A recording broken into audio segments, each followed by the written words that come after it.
সুপ্রিয় মৎস্যচাষী ভাই বন্ধুরা, আসসালামু আলাইকুম। আশা করি আল্লাহ তাআলার রহমতে সকলেই ভালো আছেন।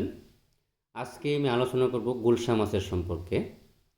যারা শীতকালে গুলশা মাছের পোনা চাষ করতে ভয় পাচ্ছেন বা যে কোনো ধরনের মাছের পোনা চাষ করতে ভয় পাচ্ছেন, তাদের উদ্দেশ্য করে বলছি, টেকনিকভাবে মাছ চাষ করলে পানির অ্যামোনিয়া ঠিক রাখার জন্য টেকনিকভাবে মাছ চাষ করলে শীতকালেও মাছ চাষ গরমকালের চেয়ে ভালো হয়। এজন্য যে আমাদের সাথে যোগাযোগ করে পানির অ্যামোনিয়া কীভাবে ঠিক রাখবেন বা একজন মৎস্য কর্মকর্তা তাদের সাথে যোগাযোগ করে পানির অ্যামোনিয়া কেমনে ঠিক রাখতে হবে সেই বিষয়ে আলোচনা করবেন। আমাদের সাথে করতে পারেন বা মৎস্য কর্মকর্তার সাথে করতে পারেন। এই বিষয়ে আলোচনা করে যে কোনো ধরনের মাছের পোনা শীতকালে চাষ করা যায়। আরেকটা কথা হলো যে হ্যাচারির মালিকের সন্ধান খুঁজে বা আসলে কি সে হ্যাচারির মালিক কিনা এই বিষয়ে যাচাই বাছাই করে মাছের পোনা ক্রয় করতে হবে।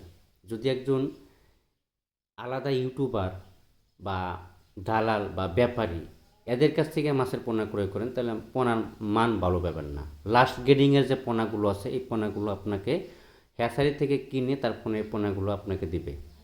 আর যদি সরাসরি হ্যাচারির মালিকের কাছ থেকে পোনাগুলো নেন, ফার্স্ট গ্রেডিংয়ের মাছের পোনাগুলো পাবেন, আপনাকে লাস্ট গ্রেডিংয়ের মাছের পোনা দিবে না।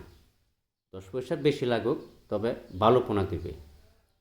যদি একজন ইউটিউবারের কাছ থেকে মাছের পোনা ক্রয় করেন, আপনাকে 10 পয়সা বেশিও রাখবে, লাস্ট গ্রেডিংয়ের মাছের পোনাগুলো দিবে। এবং কি এমন আছে বাইনা মেরে দিবে, কনফার্ম করলেন, অর্ডার করলেন, বাইনা মেরে দেয়, মাছ যদিও দেয় ছোটো বড়ো দিয়ে দেয়, কথা কাজে মিলে রাখেন না। 100% এসব বিষয় থেকে বিরত থাকবেন। হ্যাচারির মালিকের কাছ থেকে মাছ কিনে নিলে যদি ক্রয় করেন তাহলে মানসম্মত মাছের পোনা পাবেন।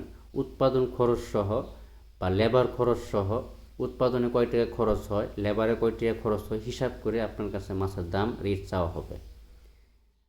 আশা করি এই বিষয়গুলো বুঝতে পারছেন। অতএব আপনারা সতর্ক থাকবেন। আমাদের কাছে সকল প্রকারের মাছের পোনা পাওয়া যাচ্ছে। ভিডিওটি ভালো লাগলে সাবস্ক্রাইব করে রাখবেন।